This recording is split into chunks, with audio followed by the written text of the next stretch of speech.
Evil dead rise 2023। तो कहानी शुरू खतरनाक जंगलों को दिखाते हुए होती है, जहाँ पर हम एक अजीब सा घर देखते हैं। उधर उस घर में 3 दोस्त छुट्टियां मनाने आए हुए थे। ये घर नहर के किनारे था, जिधर 2 दोस्तों बैठे बहुत ज्यादा मस्ती कर रहे थे। पर उनकी एक दोस्त घर के अंदर थी, जिसका नाम जेसिका था। उसकी हालत बहुत खराब थी। अब जेसिका के पास उसकी दोस्त आती है, जो उसके साथ खूब मस्ती कर रही थी और उसे एक किताब भी पढ़कर सुनाती है। पर न जाने एकदम से जेसिका को क्या हो गया था। वो अपनी अजीब सी आवाज में उस किताब को पढ़ने लगती है। जेसिका की आवाज को सुनकर ऐसा लग रहा था कि जैसे उसके अंदर कोई और बोल रहा हो। उसे उल्टियाँ भी आने लगती है। उसकी आंखों का रंग बदल गया था, जिसके बाद अचानक से वो अपनी दोस्त के बालों की जिल्द को उसके सर से अलग कर देती है और बाहर जाकर अपने दूसरे दोस्त का सर उसके जिस्म से अलग कर देती है। उसने अपने दोनों दोस्तों को मार दिया था। जिसके बाद हम जेसिका को हवा में उड़ता हुआ देखते हैं और उसकी दोस्त जो रोते हुए ये सब देख रही थी। अब तक तो आप लोगों को ये बात समझ नहीं आई होगी कि जेसिका कौन थी और इन तीनों दोस्तों के साथ आखिरकार ऐसा हुआ क्यों था। ये सब जानने के लिए हमारी कहानी एक दिन पीछे जाती है, जहाँ से ये सब कुछ शुरू हुआ था।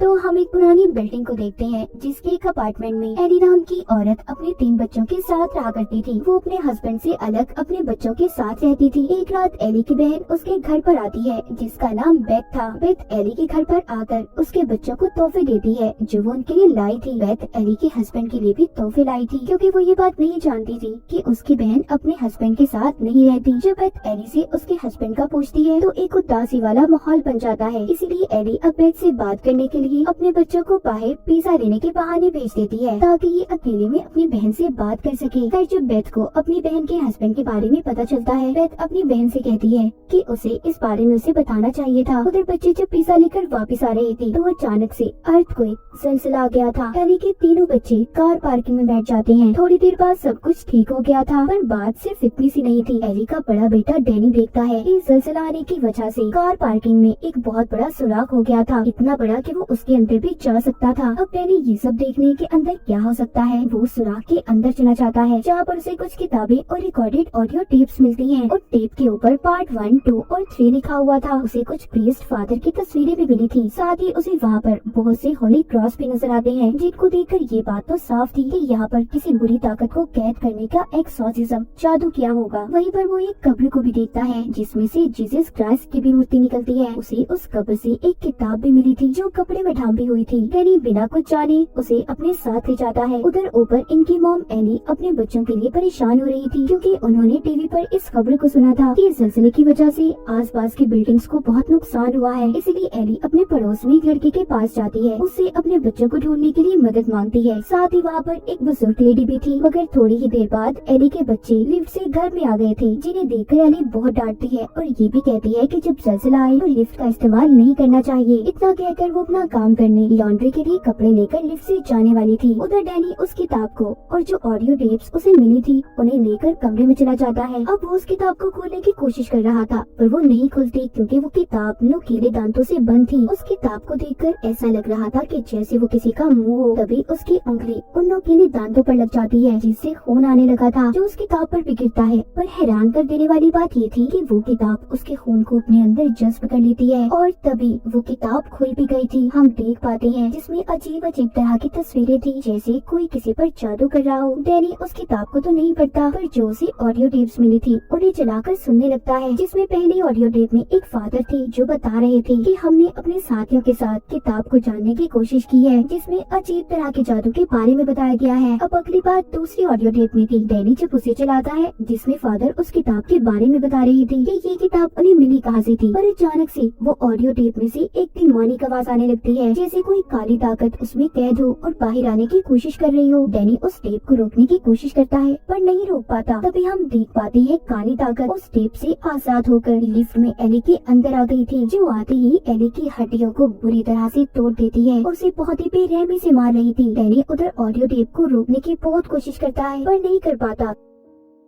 इतने में उनके घर की लाइट भी चली जाती है और किताब के सफ़े भी खुद ब खुद पलटने लगे थे। एली की बड़ी बेटी जब लाइट को चेक करती है तो हर तरफ लाइट थी सिवाय उनके घर के। इसका मतलब जो कुछ भी गलत हो रहा था वो सिर्फ एली के घर में था। थोड़ी देर बाद एली अपने घर वापस आ जाती है जो दिखने में थोड़ी ठीक लग रही थी और वो चलकर अपने घर आई थी। मगर थोड़ी देर पहले हमने देखा था कि जो भी काली ताकत उसके अंदर थी उसने एली की हड्डियों को तोड़ दिया था। मगर अब एली बिल्कुल ठीक चल पा रही थी और किचन में जाकर अंडे पकाने लगती है। जब उसके पास उसकी बहन आती है और उसे बुलाती है तो तभी वो उल्टियाँ करती है और अजीब सा बर्ताव करने लगी थी। एली जब थोड़ा सा अपने होश के अंदर आती है तो वो सिर्फ इतना कहती है, वो मेरे अंदर है, उसे मेरे बच्चों को कोई नुकसान मत पहुंचाने देना। इतना कहकर वो बेहोश हो गई थी। वो नीचे गिर जाती है। एली की बहन और उसके बच्चे उसे हॉस्पिटल ले जाने लगते हैं पर सब लिफ्ट में जाने से डर रहे थे और सिलसिले की वजह से सीढ़ियाँ भी टूट चुकी थी। खैर ये सब मिलकर एली को कमरे में लिटा देते हैं। अब उधर इनके पड़ोस का वही लड़का जिससे एली ने अपने बच्चों को ढूंढने के लिए मदद मांगी थी, वो एली की आंखों को बंद करता है मगर वो दोबारा खुल जाती है। वो फिर बंद करता है, वो फिर से खुल जाती है। ये सभी मिलकर एली के लिए प्रेयर करते हैं क्योंकि इन्हें लग रहा था कि वो मरने वाली है। तभी उसके पास उसकी बहन बैठती है और उसे ये बताने लगती है कि वो उससे कितना प्यार करती है। तभी बेथ की फोन पर बेल बजती है जो कॉल किसी और की नहीं बल्कि एली की थी, जो अपनी बहन से ये कह रही थी कि उसका जिस्म जल रहा है, उसे कोई बचाए। और तभी वो जिंदा होकर बैठ जाती है। जब बेथ अपनी बहन के जिस्म को हाथ लगाती है तो वाकई उसका जिस्म गर्म था। ऐसा लग रहा था कि जैसे उसका जिस्म आग में जल रहा हो। तभी बेथ उसे बाथटब में ले जाती है। तभी अचानक से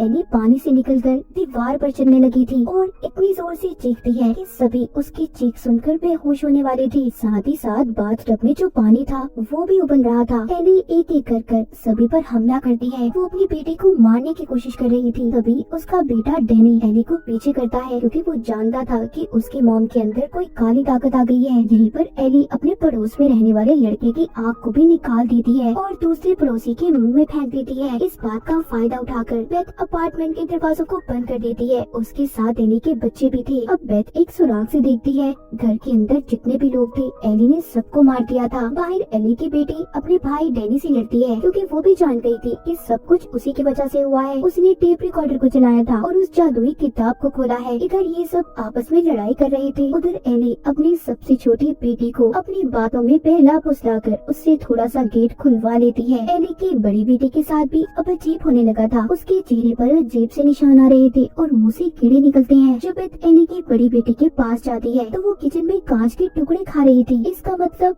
वो भी उस काली ताकत के कंट्रोल में थी जिस काली ताकत के कंट्रोल में एली थी। इसका मतलब ये था कि एली की बड़ी बेटी भी उसकी तरह पोसेस्ड हो चुकी थी। वो अपनी आंटी बेथ पर हमला करती है और साथ ही अपनी बहन को मारने की भी कोशिश कर रही थी मगर उसकी छोटी बहन अपनी डॉल को उसके सर पर मारती है और अपने आप को बचा लेती है। अब बेथ को भी डैनी सब बताता है कि ये सब उसी की वजह से हुआ है। अब बेथ सब जानने के बाद डैनी के कमरे में जाती है ताकि वो आखिरी टेप रिकॉर्डर को सुन सके। बेथ हेडफोन लगाकर टेप रिकॉर्डर को सुनने लगती है कि जो भी गलत हो उसी के साथ हो, कोई और उसे ना सुन सके। बेथ जब तीसरी और आखिरी रिकॉर्डिंग को सुनती है तो यहाँ पर अब बेथ को सारी सच्चाई का पता चलता है। असल में ये किताब एक प्रीस्ट फादर को मिली थी और वो इस किताब को पूरा पढ़ना चाहते थे लेकिन फिर चर्च वालों ने फादर को चर्च से निकाल दिया क्योंकि ये एक डिमोनिक किताब थी। ये इंसानी जिल्द से बनी थी और इस पर इंसानी खून से लिखा हुआ था। इस किताब में हेलदोजक के खतरनाक डीमंस को बुलाने के तरीके थे और इन्हीं सब बातों को वो फादर समझना चाहते थे। अब यही बातें बेथ बैठी रिकॉर्डिंग में सुन रही थी। सब बातें सुनकर बेथ को भी यकीन आ गया था। उधर किचन में एली की बड़ी बेटी डैनी पर हमला करती है और उसे जला देती है। जिस कमरे में बेथ थी वहाँ पर भी एली आ गई थी। बेथ उससे लड़ने की कोशिश करती है। एली यहाँ पर अपने मुंह से ये आवाज निकालती है, मैं जो भी हूँ तुम मुझे आसानी से हरा नहीं सकती। अब बस बेथ और एली की छोटी बेटी ही बचे थे। एली अब यहाँ पर बेथ को मारने वाली थी। तभी एली की छोटी बेटी बेथ को कैंची देती है जो बेथ एली के मुंह में डाल देती है जिससे वो कुछ वक्त के लिए रुक गई थी। बेथ गन लेकर दरवाजे को तोड़ने वाली थी। तभी एली जाग जाती है और बेथ गन से एली पर ही गोली चला देती है जो जाकर उसके पाँव पर लगी थी। एली अपनी छोटी बेटी को अपनी मीठी मीठी बातों में फंसाने की कोशिश करती है पर उसकी छोटी बेटी सुनकर ये कहती है, you are not my mom, तुम मेरी मॉम नहीं हो। अब वहाँ पर एक एक कर जो लोग एली ने मारे थे वो जिंदा होने लगते हैं और ये कहते हैं कि शाम तक कोई भी नहीं बचेगा। यहाँ से बेथ और एली की छोटी बेटी के पास भागने के अलावा कोई और रास्ता नहीं था और जो लिफ्ट थी वो बंद थी और दरवाजा भी बंद था। उस लिफ्ट के अंदर चाबियां फंसी हुई थी, क्योंकि जब एली पोजेस्ड हुई थी तो उसके हाथ में ये चाबियां थी। एली की बेटी अब चालाकी से उस लिफ्ट को चलाकर चाबियां निकाल लेती है और लिफ्ट भी चलने लगी थी। मगर हम देख पाते हैं कि एली की बड़ी बेटी और डैनी,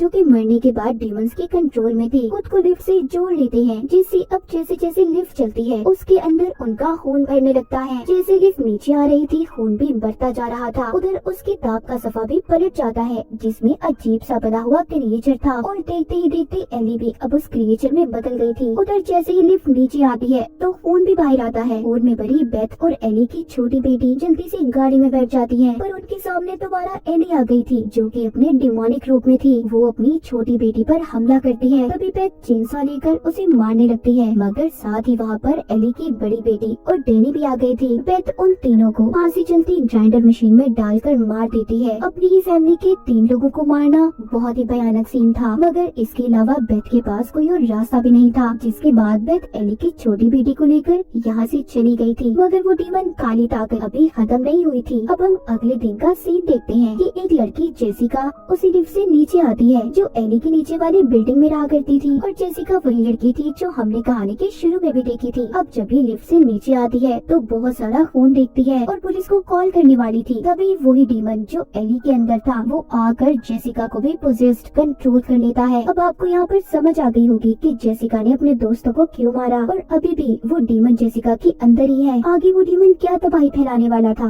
कोई नहीं जानता। और इसी के साथ इवल डेड राइज की ये कहानी यहीं पर खत्म हो जाती है।